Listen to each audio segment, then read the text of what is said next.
Hi, everyone. You're listening to Backstory. Let's hear it on WTBR-FM Pittsfield with Roberta McCulloch News of the Mayor's Office in the city of Pittsfield. Thanks for tuning in. So today we have with us Joe Gunn, who's on staff at Barrington Stage and has been involved with the theater's Playwright Mentoring Program, also known as PMP. He also comes from one of Berkshire County's oldest families and is a descendant of Agrippa Hull, who served in the Revolutionary War and settled in Stockbridge in the late 1700s. So welcome, Joe. Let's get started. Good morning. Good morning. Good morning. How are you? I'm doing well. Good. Happy to be here. Good. It's a beautiful day. We're having some interesting weather. That's the Berkshires for you. It is the Berkshires, but I also think that it's just like I appreciate the weather, but it also makes me think, like, should we be having 60, 70-degree weather now?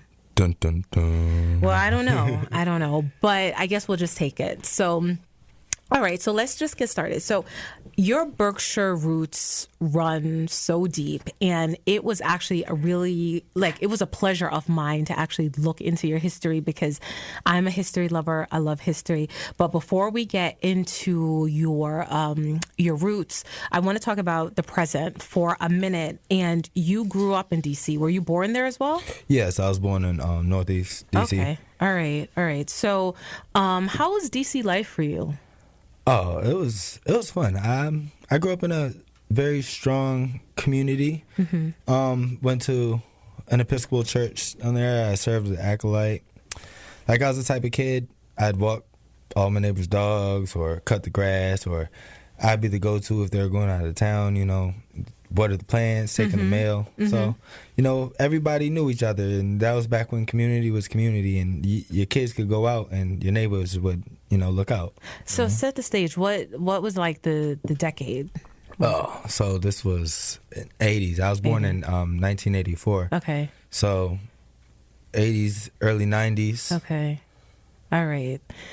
So D.C., definitely. I actually had the chance to go to D.C., I want to say maybe a couple years ago now, and it's going through its own sort of revitalization.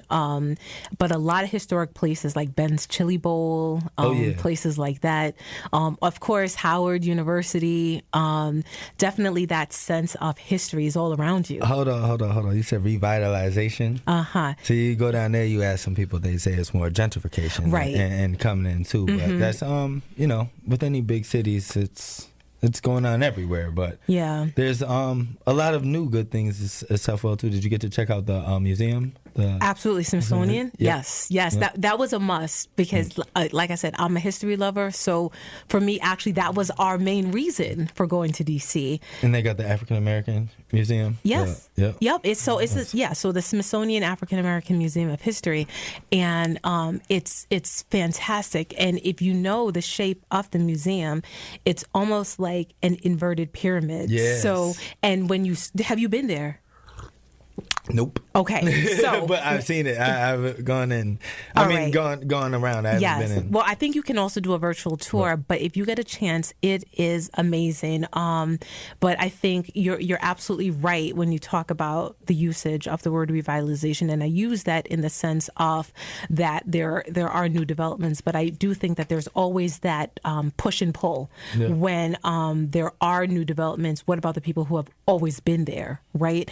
And DC, as we know, was called the Chocolate City for a reason. Oh yeah. And so I think that there's this maybe reckoning of how do we, welcome and encourage the new developments, but also ensure that the people who have always been there are able to live and live a quality of life that's thriving. So for sure. So you lived in D.C., you had the sense of community, and it was a great upbringing for the most part.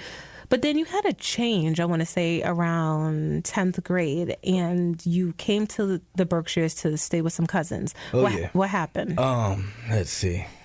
How could I put this? It was more like some Fresh Prince of Bel-Air stuff. Okay. Happening, But I was playing basketball, got into some stuff with some people, and it got serious, and my mom wanted the best for me. Right. to keep me safe, she wanted me to get out of the city. Absolutely. And move me up here, which was like such a big change. Like I used to come up here during the summer times. We come up, visit our cousins. We'd have family reunions up here, stay up here for about a week, and then head out. And I loved it. You know, it was the nature, the fresh air. Like you could tell as soon as you hit Mass, it rolled down the windows, you could just smell the difference from DC. So I don't know, it was a good outlet, but places are different when you live. Right. You always knew you were going back home. Yeah. So it's like, bye. So living in the Berkshires full time, did you live in, I know you went to Taconic, so did you live in Pittsfield when you moved here with your cousins? Oh, yeah. I lived over on Glenwood Ave. Okay. So what were some of moving from a big city to a smaller city is a big change. How were you able to adapt? What did you do? Well, that took a bit.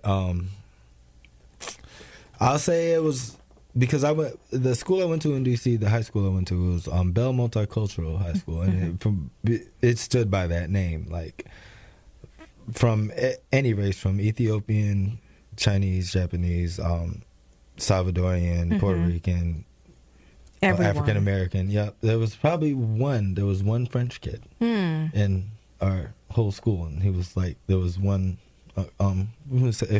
To say Caucasian, but he was French. But yeah. So then going from that to come into Taconic, what was that? Early 2000s? Yeah. Something. 2002? No, 2001. I think it was it was right when the World Trade Center. Yeah. I think. So I remember seeing that up here. Okay. But yeah, it was a big culture shock. But wow. Right, because your environment, I always tell folks, like, when you're in New York City, you get to see everyone. Yeah. And so, I mean, I have that sort of as my foundation, but I can only imagine when I moved away from the city, I was older. So, it was different, but I think, you were still a young person. I mean, you're a young person now. You're not old. Oh, yeah. I'm getting old, though. And I say that in the most respectful way, but you were still sort of just, shaping out your thoughts and your experiences. And so to be in an environment. 15. Yeah, 15. So how did that, did you like it? No. Yeah. It was weird, but I just go with stuff. That's the type of person I am. I'll look for the positive in anything, and if sometimes you got to make do. So you mentioned that you stay with cousins. So I want to say then that your family, and so your last name is Gunn. Yes. Right. So it would be accurate to say that the Gunns are spread out through Berkshire County. Yeah. Yep. There's we have Gunns in South County, Stockbridge, and Pittsfield. But who I stayed with in Pittsfield was Cheryl Gunn. Rest in peace. She was a nurse at BMC. Okay. And Clay Gunn. He's a firefighter here, so we stayed over there on Glenwood with his sibling. Their sons and daughters, Clay, Cheryl, and Tonda. But I don't know, it was fun, and they helped me a lot. They showed me the ropes around here, and met people along the way. Okay. And I actually ended up having an apartment to myself over on. What was that? Fenn Street. Wait. When did the apartment come into the mix? I was 17 years old and still in high school. What? Yeah. I almost didn't make it. All right. So before we get into the apartment, let's talk high school life. Maybe we shouldn't get into the apartment. Okay. Maybe not. You may not want to get into the apartment, but in terms of like in high school, what were some of the things? And the reason why I want to know about your high school background is because when we think about what you're doing professionally and where your professional path has steered you, obviously there's a lean in towards young people and helping. So I'm trying to figure out, like, were there hints that this was going to be the direction that you were headed to back in high school? What were you thinking your future career was going to be about? Well, I've always loved acting and theater and stuff, but when I was first coming, I don't know, I like helping out the community in art, and I used to like volunteer and to the homeless shelters and stuff in DC. When like after school we'd go to the homeless shelter and hand out soup or food or help cook and stuff.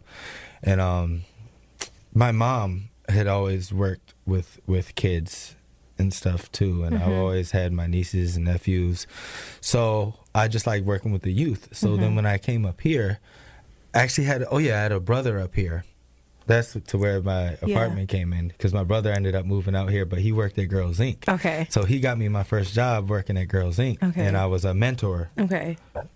Excuse me. Yeah, I was a mentor. I did a teen program. Okay. And all right. So you knew in high school, you already had this background working with kids. You had this childhood that you were already always involved with young people. So you kind of knew you wanted to do something after graduating from Taconic, like with young people. Oh yeah. All right. So we're gonna get into that in a minute, but I wanna talk a little bit about your family, because I think this is huge. First of all, the fact that you know that you are a descendant of Agrippa Hull. And so if you're just joining me, my guest today is Joe Gunn. He works at Barrington Stage, and he hails from one of Berkshire County's oldest families, the Gunns. And so you are a descendant of Agrippa Hull, and he has been referred to as, quote, unquote, one of the most remarkable and unnoticed African Americans of the Revolutionary era. So I got to ask you, having this lineage, is it something that, like, you are, like, as soon as you can walk, like, you know the name Agrippa Hull? Like, tell me, how does this work in your family? Okay, so I was up here. My mom came up here. I was young. I went to Stockbridge Playing School, and I lived there's a little greenhouse right across the street from the fire station when you're going to Stockbridge, right on Route 7. Yep. So I stayed there. I went to Stockbridge Playing School, and that was my great-grandmother and great-grandfather's house, and that's the house, like, my grandparent moved up, grew up in. Really? A bit. And that was Sinclair Gunn and David Gunn. And David was one of the first black refs in Berkshire County, and he was a high-ranked Mason. And my great grandmother too, Sinclair, she was a high Eastern Star, and she was it president of the Emma Zion Church too back then. But they would always have meetings in the living rooms, and it would be a big thing. There would be people. I didn't know who the people were at the time, and they would just talk about, I would hear Agrippa Hall, and he used to fight. There was an ongoing battle because of a lot of the land he owned just got taken, and the papers got burned during was it Revolutionary War? It was something that happened. Is this when he moved back to Stockbridge? Yeah. Because he had moved back in 1783, and he was able to buy land. Yeah. Is that when they tried to take his land? Yeah. So it was after, and I just remember that bothering my great grandfather all the time, and he would have meetings, and I just remember the papers and stuff they would talk about. So that's when I first heard about it, and they were never able to prove that, so that nothing. And this land is right over when you're going past the red line, and you go down, you take that left like you're going to Great Barrington, you go over the bridge, look over to the left, a lot of that was his. So. Really? But so that I would hear General Chappie James, that come up a lot. I would always hear him. And then later I remember being in school and doing Black History programs, and they were like, yeah, you can do it about him. And he had married my Grant Sinclair's niece, so he would frequently visit the Berkshires as well. And what was it? My grandmother Barbara Gunn, she was originally a Walker, but her maiden name was Walker. But her brother, my uncle Romaine, he was in Tuskegee Airmen. He was so big though, and so tall, like he couldn't fly the planes. What? He flew planes, but he couldn't fly the planes, so he worked on them. So he was an engineer for the pilots. And he actually took me, it was the first time he came to visit me in D.C., and he took me to the Air and Space Museum. That's a fond memory. So we have like a lot of historical Joe, like I'm looking at family. Black History right in front of me. Yeah, like it's crazy. Like, but this is crazy. Wow. But it's something to be proud of. Yeah. And like, so I've always heard stuff or thought stuff, but when you're in it, you don't look at it like well, that. That's it's true just family, too. It's just family. Yeah. But would you say that? I mean, goodness, like, so it was all around you. So you almost you had a sense of it. Did you take that sense of it outside to people, like your friends and at school? Did they know who you were? Did they? No, I didn't talk about all that. Why not? Like sometimes during Black History Month, I would do stuff, and I do stuff on my family, yes, but not something I'd be like, oh, hey, my name's Joe. Did you know this? No, I don't do that. But like, well, all right. Norman Rockwell too, Yeah. because that house, we grew up. My uncle Skippy was good friends with Norman Rockwell's son, and that's how a lot of my family became to come into the paintings, like the Golden Rule, the problem we all face, and there's another one I can't remember the name of it, but yeah, it's a lot of history out here. A lot of history, and I also see your hat. So, yes. Are you also? Do you have indigenous roots as well? On both sides. Wow. Of my mom's side, my dad's side, both grandparents, Cherokee, Blackfoot, like in the North Carolina, South Carolina, Tennessee. Yeah. Like the Blue Hills, but on my grandmother's side, Barbara Walker, they still have like people on the reservation. Really? There. Yeah. And on my other grandmother's side, Carolyn Wow. George. So yeah, it's a lot of history. A lot of history here, and we all have history and all come from something. So it's good to. But I think that, if I may, one of the things that separates what you're telling me and from what other people may experience is that they don't know. You can draw this path back to a descendant. I mean, obviously he's a descendant who, he's renowned, but you can do it. Yes. There's a lot of people that it gets to a certain point and it stops.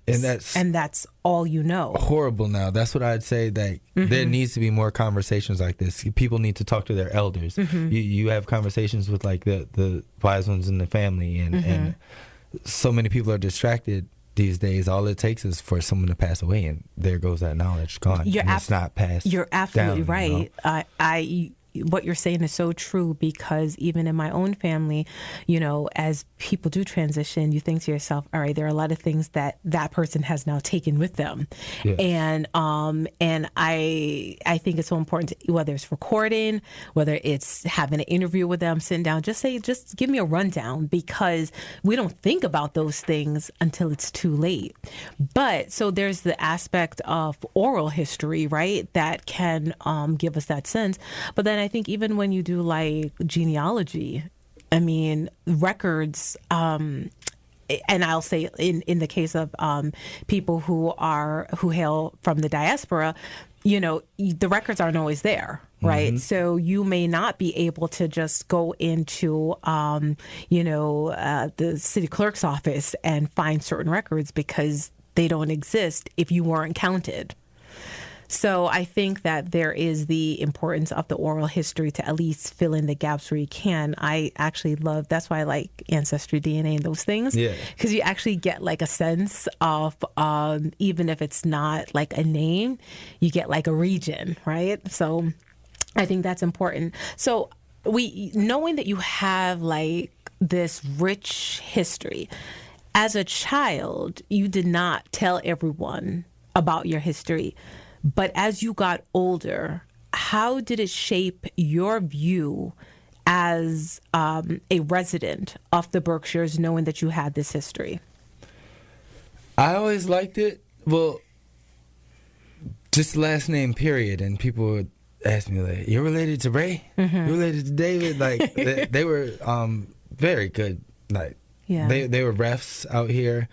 David is, not David, I'm sorry, Ray. And that's your great uncle. Yeah, it was my grandfather's brother. Because there was David, St. Clair, and Ray. Ray was the youngest.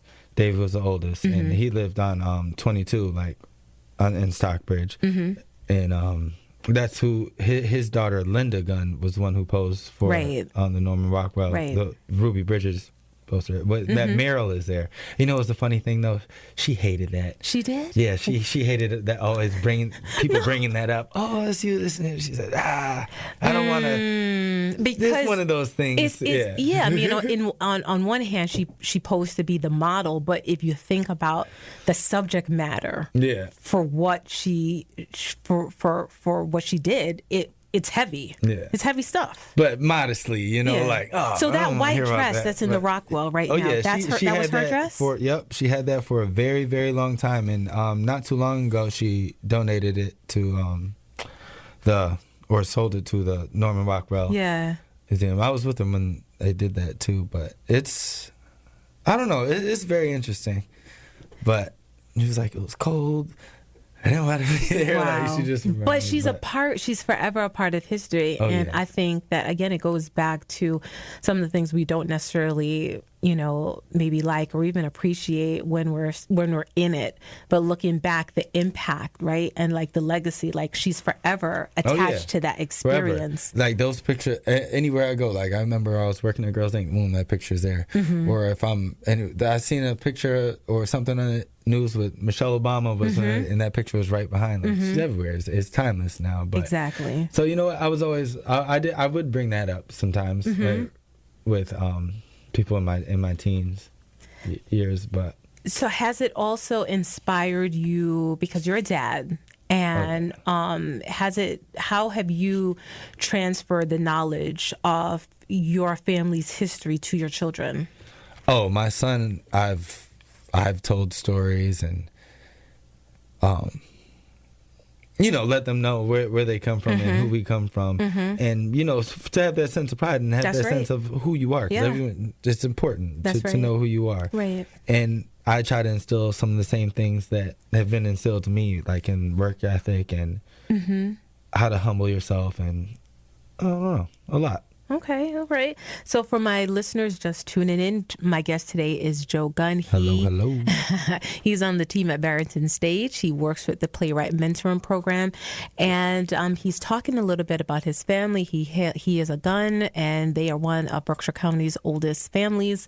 And so he's talking a little bit about his background and also that history and what that means to him, and also how he has shared that history with his children. All right, so tell me a little bit about just the professional experience, because after graduating from Taconic, you embarked on a path of almost like immediately working with young people. Was that intentional? Yeah. Okay. Well, I was already working, because I was working at Girls Inc. And I started off with just a 1 day a week mentor thing. Then I ended up joining an outreach program, so we would do drug and violence prevention throughout the high schools, and I taught sex ed, and throughout some of the high schools in Berkshire County. Like what was it, PHS? In Taconic. We went to one in Lee. As well. But and I did the after school program there as well, like for when the kids came after, and had the boys group, the teen boys group.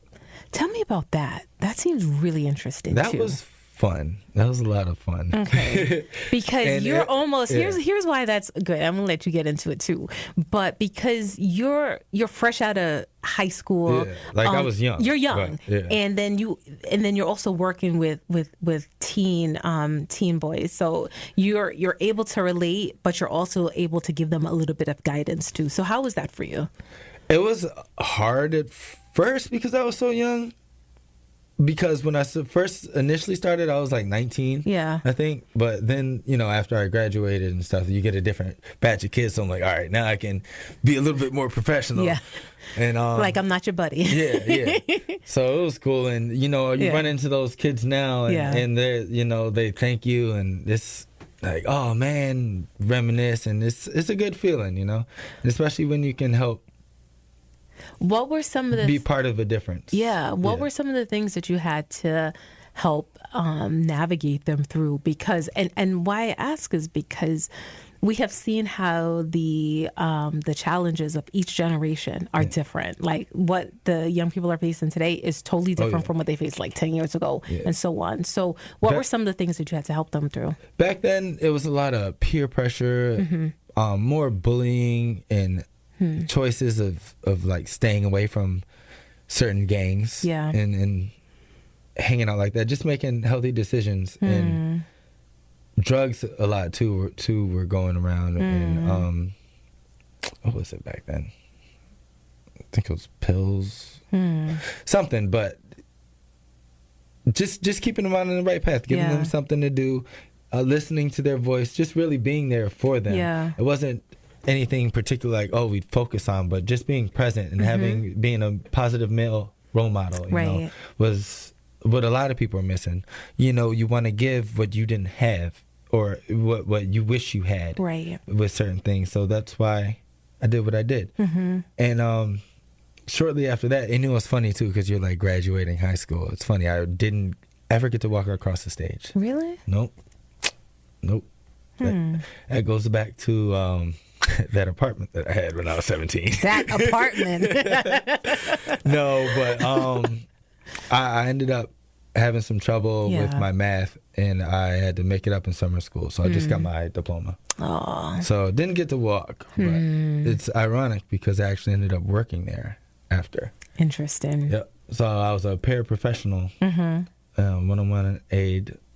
Well, we won't name names, but But hindsight is always 20/20, right? Like you always look back and you're like, wow, I wish I was able to have that experience. And who knows? I mean, is it something that you still... Oh, nah. I mean, it doesn't bother me like that. I bet I had those dreams. You know, them dreams you wake up, you're like, oh, shoot, I don't have enough credits. I'm still in school. Yeah. Right. Wait, why am I this old and in school still? But, as you wake up and go search for the diploma. Like it's right here. But no, it was cool. I ended up substituting and doing that and being involved. So it meant a lot. I guess it meant a lot more than just walking across the stage, because everybody does that, you know. That's true, but it's what you do with it, right? Because the walk is ceremonial. The walk it's an outward display of your hard work, but then it should also be, all right, what are you going to do next? Like, and that next could be anything. I always say it's like there's not one clear path for folks. You know, everyone has a different journey, and so the important thing is to know what your journey is going to be. But your journey took you back to school. It took you back to the place where you were able to help young people. But let me speak about that real quick. Okay, so that was good. I was it stuck with me for a little bit and bothered me because I really wanted my mom to come up here and see me graduate, this and that. But as I was working in the school, I really didn't like it. I didn't like the school setting, the like structure of it, and how they would place all these kids and expect them to learn all on the same level in the same way. Like, kids learn different ways. If people need that extra attention, certain kids they label, oh, that's a troubled kid. Oh, you don't want him. Like, you go to the teacher's lounge and you hear him talking and such. I was like, man. So I felt like I could just reach more and do more. And outside of the school system, I could reach the kids and do more for them and be more present and help them out, you know. So that's why I got into the Barrington Stage, the playwright mentoring program as well. So and to your point, you're absolutely right. Before we get into Barrington Stage, but the labeling of children and young people, that's if you're going to put a label, put a good label, right? Like, put something that you want that child to aspire to, because that child is going to meet your expectations. So if you have a low expectation of that child, you are already setting the scene and saying, this is all I expect from you. If you have high expectations, that child might struggle, but they're going to know that you think that they have the capacity to do it, even if they don't tell you, and even if they push back. A part of them is going to relish in the fact that someone believes that they can do it. And I think that's that whole socio-emotional aspect of development is important, because it's not just like the textbooks, like open up your book and read and that kind of thing. It's literally like nurturing that I know you can do it, right? And so I think it's holistic. We have to have a holistic sense of learning where it's not just the books, but it's how we nurturing them as individuals to know that they have the capacity to do it. Yeah. But so you took your insights of what young people need, and you said, all right, Barrington Stage, playwright mentoring program, I'm going to give you what I got. So talk about that. Oh, that was one of the probably most fulfilling jobs I've ever had. Because when I first started too, I worked with court referred kids. So we would deal with kids that were, instead of going to lockup, they would come to our program, and it was part of their like probation. So we would give them a voice and to speak however they felt about, you know, whatever, whether it be school, whether it be their parents, whether it be the TCF worker. We were there to listen and see, because they were like court referred, they didn't want to be there. They had no idea what they were getting into. Half of them never did theater before, so they come in and they're like, oh, this is stupid. Like, who's this guy? Like, he's weird. Why is he so happy? But, you know, you end up winning them over. Right. They get to having fun. And one of the most rewarding things is seeing them accomplish something and telling their story, because we would take their, whatever they wanted to say, whatever story they had, if they wanted to make a scene of it, we would, all right, let's improv, let's act it out. Yeah. So, for an example, it could be, my teacher was giving me a hard time, such and such. I've been going through this at home, and he's just not letting up. So you were like, all right, so show me what's this look like, and I exploded, but I shouldn't have.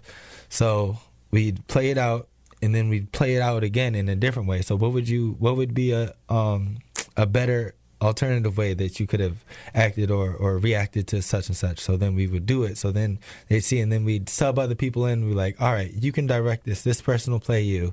Tell them what you think you should have said. So it's good. They get to see their chaos outside of the box. So how did you, because you're telling me now where they're able to create, but the road to creation. Oh, there's a lot of trust building. That's right. For them to be able to feel safe, and especially in front of their peers. So it's a slow process. Yeah, I just jumped from there, but you know, you come in, we do a check-in, we talk about our day, we talk about ourselves. If you don't want to talk, you know, you don't talk. But my job, like, I would get them to. It's fun to expose yourself. It's okay to, you know, be open. Expose yourself. We're listening. We actually care. It's not like the school setting where you're just coming from and you got to sit, be quiet. No, don't. So the whole dynamics and structure was way different, and they weren't used to that. And once they see, and once you gain that trust, that's when later on the improv and stuff comes in. But we come in and we start just talking regular about our days. We'll talk about healthy relationships, or what's, you know, pros and cons of certain things. And it's a process, but once they get that and they do it and it's their work, and they didn't think they could even do that, and it's something in life they just stuck through and finished to see through. Right. That smile on their face when the performance is over and they're taking their bow and they're just glowing, and it's one of the best feelings, seeing someone accomplish something that they didn't think they could do. It's huge. And tell their story. Like, they would perform in front of their judge, their parents, their parole officer, or DCF worker that we might have made a story about, but someone else was playing it. You know, it's all like anonymous. But I don't know. It's great, and I think that a lot of people could utilize from that. So that's why I still stick with it this day. And I am getting old, but again, old is relative. I have a birthday, November 30th. It's coming up at the end of the week. If you see me, you know, I wear a size 11 shoes. Joe, I'm older than you, okay? You are not old. Because if you're old, then what am I? Ooh. All right, be careful now. Timeless. We're timeless. Tread lightly. Tread lightly.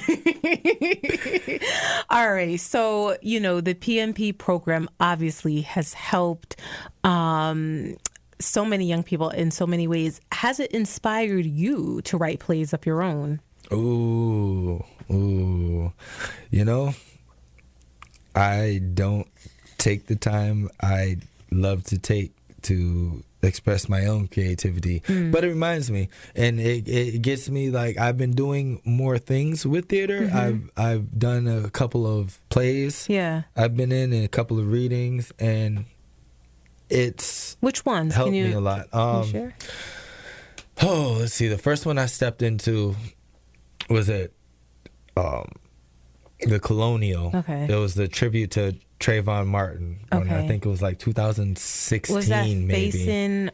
Facing Our Justice or Facing? Yes. Was that through Bridge? No, I don't know. Like, it was really weird the way it happened. So somebody was sick or something, and couldn't play a part, and then someone just called me up, and I had was like in that a too. day. You were. I was. Yeah, because. Yeah, I played a husband. I was with what's her name? Who? Lucy. Right. Yeah, I played with Lucy. Okay. So, yes, you were there. Because I had the T-shirt. All right. Yeah. So I just filled in. I was just feeling like I had a day notice, I think. And they're like, well, here's the script. You think you can do it? Come in and such and such. I was like, I haven't acted in a while. Yeah. All right. I'll do it. So it was good. Yeah. And I did, shoot. Didn't you do something else? I feel like... Yeah, there was a Juneteenth. Right. There's a Juneteenth one. I did a reading for the Super Duper Kid as well, too. Right. And, something else. I don't know. Let's not talk about me. It's all about the kids. Well, actually, it's all about all of it, because I think that, remember, what you do inspires them, but also as they're learning from you, you're learning from them, and so the learning is cyclical. But I mean, I would think that sort of exposure to the arts could inspire you in some way to get into it. Yeah, it put a little fire in my belly. It got that bug. Yeah, but it's definitely interesting. I'm sticking to it. I do have plans of my own, but I won't talk about them. I got to walk about them. Guess what? And I respect that, because sometimes, and some people like to share their plans, but I think sometimes when your plans are in the infancy stages and they're like little babies, right? And sometimes if you send your little babies out there and they may not be ready, right? So people might crush your little babies. Yeah. So you almost want to protect it, and your dreams are like the same thing. Like, as you're nurturing your dreams, sometimes, I mean, we're in a shareable time where everyone is sharing every single thing, and sometimes you need to not. Yeah, really. Sometimes you need to just move silently and not share. I seen this thing. It was talking about goals. Yeah, and it wanted to use a different word for goals, because people are like, oh, what's your goal? What's your goal? Like, people don't always meet their goals. Right. So what happens? Boom, when you're setting a goal, you're like, all right, let me get from here to here, and that's my ending goal. Like, there's no ending. It's a process. It's something you want to do, but then what's next? What's next? And you say, oh, I'm gonna have kids when I'm 31. I'm gonna have a house when I'm 35. I'm gonna have this and have that. So what happens when you get to that age? That doesn't happen. Right. It takes a toll. It takes a toll on some people. Yeah, and they feel like a failure, and then they feel like, I didn't meet my goal. But I don't think I've ever been tied into having a goal that had a specific number, only because I have always had the sense that life is relative. Yeah. Things change. So I always believe in doing the work. So you do the work and your path will take you where it's supposed to take you. But that's not to say you shouldn't have aspirations. That's not to say you should just wake up in the morning and say, well, I want the job, so I'm ready, job. Yeah. No, you actually have to put in that work. But but it all comes down to, if you have this very precise checklist and you don't meet it, it doesn't mean that you are a failure. It just means that life is relative, and you have to actually plan for the unexpected. But you always got to do the work. You got to do the work. Because what did I see? I just saw something yesterday, and it talked about the difference between dreams and outcomes, and it's the actions in between. Yes. And oftentimes, yes, we should visualize, but if we don't do the work, you can visualize until the cows come home. Yeah, it's steps, it's levels to this. There are levels to this. Like, you actually need to do the work. And so only that person will know what that entails. But it definitely has to be a process. So I respect that you want to kind of keep those dreams to yourself. And I respect that. Now, being that you are affiliated with Barrington Stage, and I love the arts, I love the theater. I grew up, in an arts and theater kind of like community and culture. So I've always had a deep appreciation for it. So to me, it's like just going to see shows and stuff. I like it. But I know from when I've gone to shows, I haven't always seen the younger set at shows. So being that you are of the younger set, what do you think, or what would you say to people who are like, I ain't going to no theater show. That's not for me. Like, what would you say to folks like that? I try, because you know what? It's so great, and to each his own. Yeah. But I'll do things where I can get comp tickets or this and that, and I'm like, hey, you should check out the show. It's really nice. And I've gotten a few people to go, and they thank me, and they're like, happy. But I don't watch every show too. Right. But there's been some really good stuff, and we're working on incorporating the community more with different things, and like the Black Voices, Black Voices, bringing in the community, and younger people to show all the talent that's in Berkshire County, and hopefully draw them in more.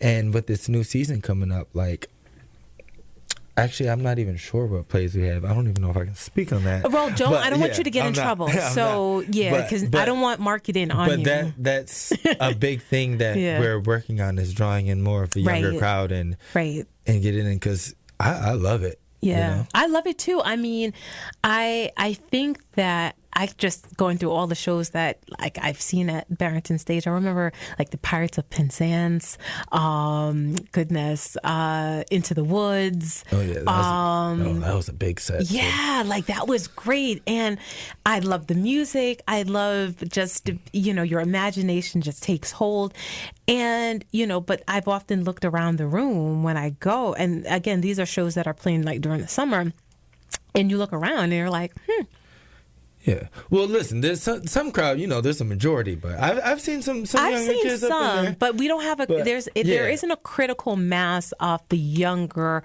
set. And I think it's important that one of the things people should know is that you live in the Berkshires. Yeah. But you know what, you have this at your disposal. They do that, and they provide free tickets through the high schools and stuff. Because my son actually told me, he was like, Dad, I seen the show, and it was the last one that played.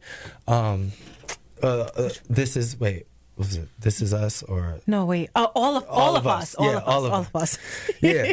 So he was like, it was really good. Like it was funny. It was, and that was a romantic comedy, but that's it was how you real. That's how you build your pipeline, right? Oh, yeah. Because you think about it, these high schoolers are going to be your next generation patrons. So you definitely want to be able to pique their interest. So they're like, actually, I went to a couple of shows and it's really good. I mean, because if you haven't been exposed to it, sometimes unfamiliar is like, I don't know about that. But again, I think going through the high schools is a great idea. Yeah. And I actually had a friend of mine come up to me, him and his girl, and they were talking about, we're going to the show next week. I was like, you are? I was surprised, because, he's not like the type. Right. He's like, I'm going to see a play. Right. Yo, dog, I'm going to see a play. But, he was happy. He was like, we're going. You going to be there? I'm like, nah. I do maintenance and stuff too. Right. Like I'll clean up before, but I see the show and I'm in and out. Right. Well, but you're hardworking and you have many different roles and many different functions. And I think that Barrington Stage is blessed to have you, because you're able to provide those key insights to a demographic that they're seeking. So that's really important. And they're one of the best like places I've ever worked for. They're just great and go above and beyond. Yes. So we got to talk a little bit. Shout out to them. Shout out to Barrington Stage. Great team at Barrington Stage. Yes. Absolutely. And so I think that there was something that for your work, and when we do our work, we don't do it with the expectation that we're going to get honored, right? We do good work for the simple fact of doing work. However, you were, honored in 2020 with the nonprofit, I want to say it's the nonprofit Unsung Hero Award. Unsung Hero Award. All right. And I had no idea. It was peak COVID, sitting in an apartment, depressed. I was working seldom, but come in and people were like, hey, congratulations on your nomination. I'm like, what? Like, nomination for, I don't know. So a couple days went by, and then so they knew before you? Yes, I guess, yeah. Well, listen, I am so bad with checking emails. I hate technology, period. Okay. I'm not very tech savvy, so I guess there was an email sent to me, but I didn't read it. But then, people kept saying something, so I'm looking into it, and I'm like, all right, so what does this mean? So I look at the email, still didn't really click. I didn't know what it meant. I'm like, all right, but then they were like, I was in the paper, this and that. I was like, oh, snap. And then I was like, unsung hero. Yeah. So then I had to, what does that mean? Yeah, yeah. But then I was like, oh, you brought us here, like, because I've always, worked with the youth and been in, like, from here to there. So it never cared about any recognition for it. The work speaks for itself. But I just felt good. It was nice and something to be proud of. And I didn't even know I was nominated. So it was, like, extra good and brought me out of a funk. And, gave me something to smile about and show my kids. Yeah. So that's another thing, too, like, I love about the stage. Because, like, my daughter, she'll come with me. She'll see the plays. She'll come, like, to help me out with work or this or that. And, everyone's been so nice and good to her there. So, do you think you have a little actress in the making? Oh, for sure. For sure. I think I saw a little video of her, and I think I saw her dancing. Oh, you captured her dancing. Yep, I was painting, and I was over the weekend, and we were playing some old music, and she just gets down. She'll come in and sing, like, when I clean the cabaret, sometimes she'll go up on stage and sing her little song. So yeah, and she likes the actors. Like, what was the first one? I think it was The Crossing. With I saw The Crossing. That was good. Yeah, and she loved, like, the costumes and people and dancing, and it was so good. And she really gained the concept of actors. These are the actors. Yeah, so. Because when they change their clothes after the show, they're out. Yeah. First of all, it's like, don't stick around. And it's very clear. First of all, it's the genius of acting, because you get so enthralled with the person on stage. And when they come out of costume and when they put on their regular clothes and they come out that side door, book bag on, they're out. It's like, what did I just see? They have a job, too. They have a job. But I think it's great that your daughter is exposed to this. And here's something. I don't think she'll forget this, right? Because it's not like she's a baby. She's up the age where she has a sense. She'll remember this. Like, this is going into her, like, foundation, and you never know. She might get into Broadway or, like, maybe she wants to do Hollywood or whatever. Yeah. Like my son, he's big into sports and basketball. Is he? Does he like the theater? He's a little quiet. Like, okay. He's done like, he went to Casablanca for modeling and graduated from there and did what's Casablanca? It's a talent agency school in, like, Connecticut, but it's a thing. So he's done commercials or different. How cool. He's done commercials? Things for magazines or stuff. That's so nice. But as a theater, he's just more into his sports and stuff. So. It's funny. My kids, when they were little, they were BTG kids, and they did some stuff with Barrington Stage too. They did some stuff with Spectrum Playhouse, and it was easier when they were little. See, you just reminded me. See, my first letdown, and I almost didn't even get back into acting after this. Yeah, I think I was like 11. Yeah, my mom was like, "All right, come on." You know this song, right? You're going to learn this song. I'm like, what? So I went, and it was an Oscar Mayer wiener truck. Oh, no. And I had to sing that damn song, My Baloney Man. They sized me up like, yeah. Boom. I ain't get the part. I forgot who they picked. You probably didn't want the part. I don't know. They talked me into it. Did you want to do it? No. But then I learned the song. You learned the song. I put on the smile. I make it seem like it was Joe Jackson sitting there like, sing the song. Sing the song, damn it. Oh, I wish I were. I'm singing. No, but yeah, that was my first big letdown, and I got back on the horse because you didn't get the part. Is that right? And but that's the thing. I used to do the Black History program though, in church. We would always have plays, so I've always been into theater, and that's usually like ground zero for like a lot of kids growing up, starting in those either like your church or community center, like you do plays, you got to memorize your lines. There's no reading from any paper. Like, see, no, that's what I like better is memorizing, because when I was younger, I couldn't read. I mean, I was more dyslexic. Like I would read backwards. Sorry. Oh, goodness. I got too comfortable. Oh, boy. All right. So anyway, yes, memorizing lines was key. And then that's, as I got better, I got more, gained more. Yes. Oh, confidence? Yes, confidence. Okay. Yeah. Well. And we'll do more stuff. Good. I see that you have no problem with language. You are quite comfortable with language. Well, my filter sometimes. Yes, and it is okay. I know sometimes people do get comfortable, so I won't hold that against you. Right. But we do have kids that listen to the show. Children? Yes, we do have children. But I will say, but I get it. Letdowns are a part of life. And, I think you had your first experience where you didn't get something that you wanted. And, in a way, sometimes it's the things that we don't get that teach us the greatest lessons and things that we do, because it toughens us. It shows us that we have resolve. Yep. Right? Like, you didn't get it because you weren't the best part for the Oscar Mayer wiener song. That's right. Right. And who's to say, like, I don't want to be known. I'm an adult. I wouldn't want to really be known as that. But maybe you'd get residuals. Perhaps. So there's the good and the bad. However, it just meant that for that song, there was someone else that they wanted. But you apply that same thinking to life, right? Like, I mean, as we get older, like, I think like young people and even older people too, like, we need to know, like, we're not always going to get it. Mm-hmm. We're not always going to get it. And it's going to be okay. It'll be okay. So, all right. I get it. When you're not working, what do you do to unwind? When I'm not working, that's hilarious. Are you always working? I'm always working. Or I unwind with my children. That's good. With my daughter, I'll go to a game. Mm-hmm. I'll just sit back and watch Netflix, honestly, too, and relax. But if I have my kids, we're doing something fun. Yeah.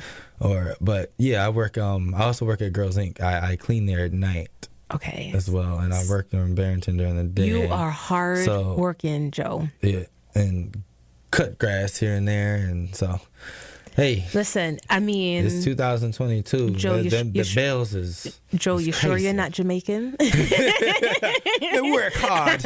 Yes, you work very hard, very, very hard. I was like, but Joe, you're gonna come with another job because I'm gonna have to make you an honorary Jamaican because I'm Jamaican. Yeah. No, I didn't. I am Jamaican. I was born in Jamaica. What part of Jamaica you're from? Oh, please don't do that, Joe. I have family who listen to this. I'm gonna say no. Kingston. I was born in Kingston, and my family came to this country when I was 2. Oh. And so, that example of that, the multiple jobs and stuff, like I saw that all around me. I remember even like growing up, they used to make fun of it, like in Living Color, they used to have jokes about like people who had like multiple jobs and things like that. But again, not to say that only Jamaican people have like multiple jobs. I know, just so that no one gets upset at me, that I know other people have multiple jobs. There are hardworking people everywhere. But my point of reference was what I saw around me in terms of just Jamaican people having like 3 jobs and juggling and doing all that. So I think I might make you an honorary Joe. Hey, you add one more job to that portfolio, and I might just have to give you a call. All right. Gotcha. All right. But you're working really, really hard, and you spend time with your kids, which is great because again, it's in those moments that you're building lifelong memories, right? And that's what should be done. And it's very sad these days because a lot of people work a lot and have to work a lot, but not everyone has the luxury of being able to bring their kid with them sometimes. I know. Or spend that time and that's why I love Barrington so much. And it really instills good work ethic within her too. And she sees and she like, she'll ask to help. Like, I mean, I don't gotta be like, oh, this or that. She'll come hold something for me, or she knows how to mow a lawn. She's worked a snowblower. Wait, hold up. What do you mean she knows how to mow a lawn? Yeah, she's cut the grass with me. She knows how to keep it in a straight line and push. Like, I teach her. Okay, so she's not going out there by herself. Oh, heck no. Okay. No. I just, like what? I just shown her the ropes sometimes. Of course. But I love how to use a screwdriver, how to as do you stuff. should, like, so she can be independent. Yes, it's very important to like instill. Very important. And a lot of times these days, people have other people bringing up their children. Or this other children bringing up your children. Like you have to be a bigger influence than anything, right? To instill the jewels, the riches that that make us. Right. And I think you're absolutely right. And the examples that you're showing her, she's never forgetting. First of all, your son's never going to forget it. Your daughter's never going to forget it because you're present. You're present and it's all around them. They're never going to forget it. And those are the things that don't have a dollar value attached to it. Oh, yeah. Right? Because the money's going to come and the money's going to go. All that, whatever. But it's those memories, right? That's going to stay. And they're going to remember. Important. Like, that was the thing. Like, okay, so if you got offered $1 million, would you take it? But at what cost? Exactly. Like, I need to know the caveat. If someone was going to give you $1 million, but okay, you could only have it for one day, you die the next day, right? No, you wouldn't take it. No way. So if someone was like, okay, I give you $1 million, but someone in your family would pass. No. And you'd be like, no, you choose your family over that $1 million. If something like, there's things that's more important than money. Like the time spent, the memories, the relationships with people, like that's what's key. And like you said, money will come and money will go. Exactly. So it's sad that certain people don't know real wealth and what real wealth is. That's right. Because that's the real wealth. And as you're instilling in your children that good work ethic, but you're also giving them those lessons and those life lessons that they'll never forget that have no dollar value. And you're right.